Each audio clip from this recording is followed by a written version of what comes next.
the true backbone and core of Silicon Flatirons is not Dale Hatfield, it's not Brad Bernthal, it's not Paul Ohm, it's not Phil Weiser. It's Anna Noschese, who really takes care of everything, makes sure everything is perfect, and at this point in her career tells everyone what they should be doing with the gentlest and nicest and kindest way. So with that, Anna, would you please help pass this baton? The reason for tonight's event is so happy that we can honor Dale Hatfield and welcome back Phil Weiser. The last passing of the baton was very different for me because, as my husband, who is here, can attest, Silicon Flatirons has become like a second family to me. And so the news of Phil leaving was like hearing that a family member was moving away. Plus, I thought, how can the center go on without Phil? Well, I had some interaction with Dale, but I never worked closely with him. And as it turns out, Phil's decision to make Dale the executive director was the greatest gift that Phil could have given to me and to Silicon Flatirons. Working with Dale, I was able to witness firsthand why he's known as a legend. From his first day as executive director, it was clear that Dale was 100% committed to upholding the reputation and integrity of the center, and I quickly realized that Silicon Flatirons was in the best hands possible. As you can see from our annual reports, Silicon Flatirons did not miss a beat. Over the last 2 years, while Phil was in DC, Dale upheld the high quality of our conference series and roundtables, brought on new sponsors, found so many jobs for students, counseled so many of us on a variety of issues, and made it easy to bring on great speakers. Not only did he invite great speakers, but Dale is like having a keynote speaker with us every single day. Dale also brought on a new initiative of exploring the role of ICTs for improving the lives of people with disabilities. And we are all thankful for his work in this area and for bringing this noble initiative to Silicon Flatirons. Some of us at Silicon Flatirons say we were able to accomplish so much because who can say no to Dale? Or as Brad just says, anything for Dale. This is true because Dale gives so much to others. And we all want to find ways that we can give back to him for all he has done for us. And as Brad mentioned, Dale is a natural teacher, a mentor, an advisor, and a friend.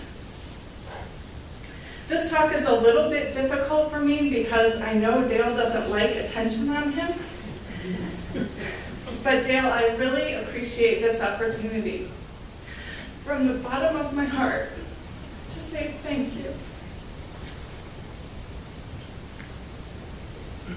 And I could not be more thrilled that Phil Weiser is back, as I know that Dale is too.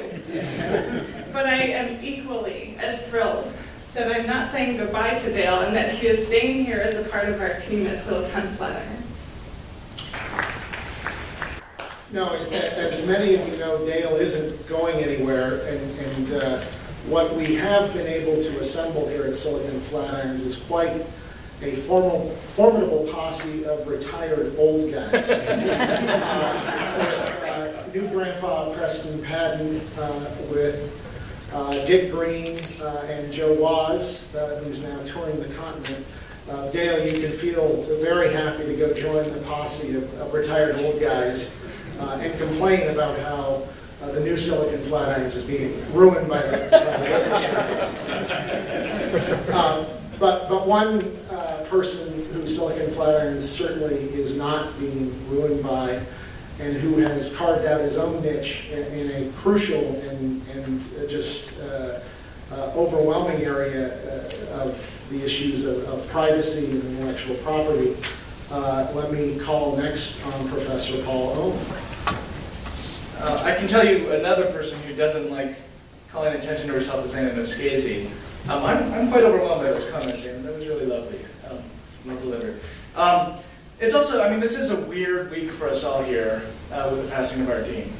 It's made me much more contemplative than I normally am. And I realize that I can draw a line from David Gedges to Dale Hatfield to Phil Weiser, which is, here are three really accomplished men with high levels of talent and expertise, and the world kind of just lays at their feet because of what they know and how well they express it.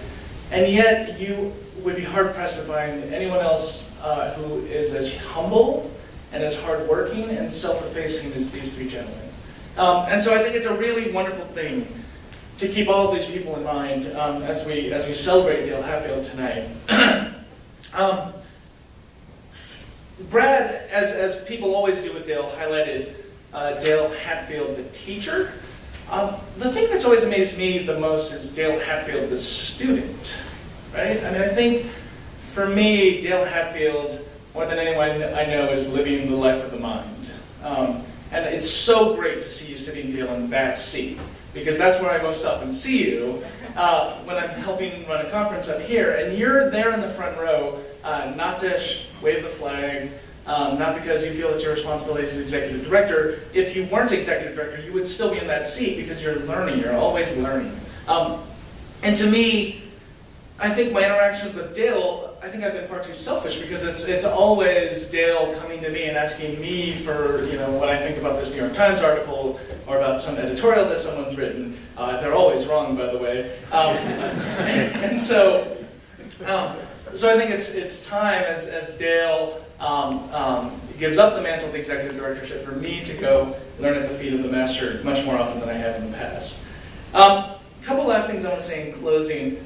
I was on, some of you know this, I was on the committee that was tasked with picking the new dean of this law school. It was a very, very interesting thing. If you get a drink in me, I may tell you some stories about it. And one of the things that we talked about in that process was whether this was a law school that was a school for the American West, or whether this is a law school that aspires to be a school for the entire nation and the entire world. And I think one thing I learned, because going into that, I thought, no, we're not just about the American West, we're about so much more. But I realized that the lesson of Dale Hatfield is that you can be both. You can be grounded in your community, you can be focused on the people 10 miles down the road, and at the same time you can have this amazing impact on the broader world. And I think we're all really well reminded of that lesson. And I'll say two more things in closing. One of the things that excites me most about the transition that we're celebrating tonight is that Dale, you will be here to mentor Phil Weiser, our new dean, as he takes on even greater challenges. And I really do think Phil sees you that way, and I think it will help me sleep well at night, knowing that Phil, with all his talents, and multiplied by what you can bring to him as confidant, consigliere, whatever title they want to give you, is great.